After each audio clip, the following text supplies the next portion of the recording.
Insider refutes narrative Fever were dishonest with Caitlin Clark injury. Following Caitlin Clark's announcement last week that her 2025 WNBA season was over due to her right groin injury and subsequent left ankle bone bruise, Indiana Fever reporter Chloe Peterson pushed back against a growing narrative about the Indiana organization and Clark while appearing on the Indy Star's Fever Insider live show.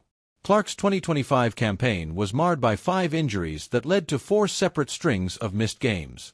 The WNBA's biggest draw played in only 13 of the Fever's 44 regular season games during her second season. The injuries included a right groin injury suffered on July 15 and a left ankle bone bruise suffered August 7 during rehab of the groin injury. Those 2 injuries forced the number 1 draft pick in 2024 to miss the season's final 22 regular season games. As the weeks dragged on with no public sign of Clark progressing toward a return, internet speculation took root and spread that the Fever and WNBA were intentionally misleading the public about the severity of Clark's injuries to preserve potential ticket revenue, television viewership, and both fan and media interest. The cynics buying into this theory posit that the Fever and WNBA knew Clark was lost for the season shortly after she sustained the groin injury on July 15. It was on this point that Peterson pushed back. "I know a lot of fans think the Fever misled the fans in a sense by not saying she's out for the season and not really giving updates, but I don't think they misled the fans," Peterson said. Looking for a free mini puzzle? Play the USA Today Quick Cross now. I think they were trying to give Caitlin as much runway as humanly possible for her to come back because she so desperately wanted to come back, and she so desperately wanted to be able to play with her team again and be able to get back from this right groin injury. Ultimately, Peterson believes Clark and the Fever ran out of time. It got to a point today where they just finally made the decision. There's not enough time left in the season for her to safely return. I don't think they were misleading for a month. I think she was genuinely trying to ramp up and genuinely trying to get back. Maybe if this had happened at the beginning of the season, she could have ramped up by mid-season and come back. Just with the timing of this injury and with them being cautious and trying not to make her overcompensate for the other injuries or have another leg injury, it's just she ran out of time to get that ramp up back, Peterson said. Peterson noted Clark had begun to ramp up slowly, indicating the organization was still working toward a potential return. If there was 0 chance of her coming back, she would not have been ramping up at all. She would not have been doing that 5-on-0 that she started for the first time on August 22 in Minnesota, and then she had been continuing to do even as late as Tuesday in Phoenix when she was doing the full court. She was running full court and shooting kind of in that 5-on-0 that they run and shoot around. So, she has been ramping up, and she's been trying to get back. It's just she ran out of time to be able to safely do that, Peterson said. Fever coach Stephanie White echoed those points during her pre-game media availability on Friday when asked to explain what went into the team's decision. White had maintained all along that the team wasn't going to rush Clark back and risk further injury.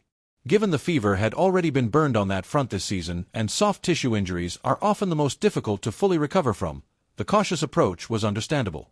Clark's latest groin injury was suffered about a week after she returned to action following a much shorter absence caused by a left groin injury. Clark now has an entire off-season to regain her health, rebuild her endurance and fitness, and restore confidence in her ability to perform without risking other injuries. In the whirlwind world of professional sports, narratives can shift as quickly as a fast break down the court. Recently, a storm of controversy has surrounded the Indiana Fever and their handling of rookie phenom Caitlin Clark's minor injury, with online pundits and fans suggesting the team may have been dishonest or misleading about the extent of her condition. However, according to an insider close to the organization, the truth is far more grounded and far less scandalous than the storylines currently dominating social media and sports talk shows. The spark: Caitlin Clark's missed minutes. It all began when Caitlin Clark, the number 1 overall pick in the 2024 WNBA draft and a generational talent coming out of Iowa, was sidelined for a game with what the Fever described as a precautionary rest due to minor discomfort. Immediately, speculation ignited. Was the team hiding a more serious injury? Was this part of a strategy to manage public perception?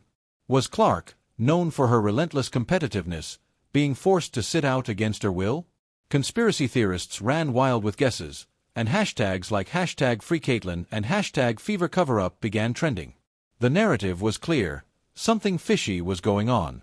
But according to an insider source within the Fever's training and medical staff, who agreed to speak on condition of anonymity, the speculation couldn't be further from the truth. We're talking about human beings, not headlines. She's not a machine, the insider said. She's a 22-year-old rookie going from a grueling college season straight into the WNBA grind, with Olympic training camps, national media obligations, endorsement shoots, and playing 35 minutes a game. Everyone in this league knows how much that wears on a body. The insider emphasized that Clark's discomfort was never downplayed, but it also wasn't dramatized for a reason. In pro sports, there's a very fine line between transparency and protecting a player's physical and mental well-being. If Caitlin had a serious injury, we'd report it. But there's a reason the word precautionary exists. We're not hiding anything, we're managing her longevity. The source explained that it was actually Clark herself who initially pushed to play through the discomfort, but the team's medical and performance staff overruled her after evaluating risk factors. That wasn't easy for her to accept, the insider admitted. She wants to be out there every night, and that's part of what makes her special. The burden of stardom. Part of the backlash stems from Clark's meteoric rise and the immense spotlight she brings with her. Every moment of her career has been dissected, debated, and distributed across platforms before the buzzer sounds. She's not just a basketball player anymore, she's a symbol, said the insider. So when she's not on the court, people want answers immediately. They don't always want the truth, they want drama.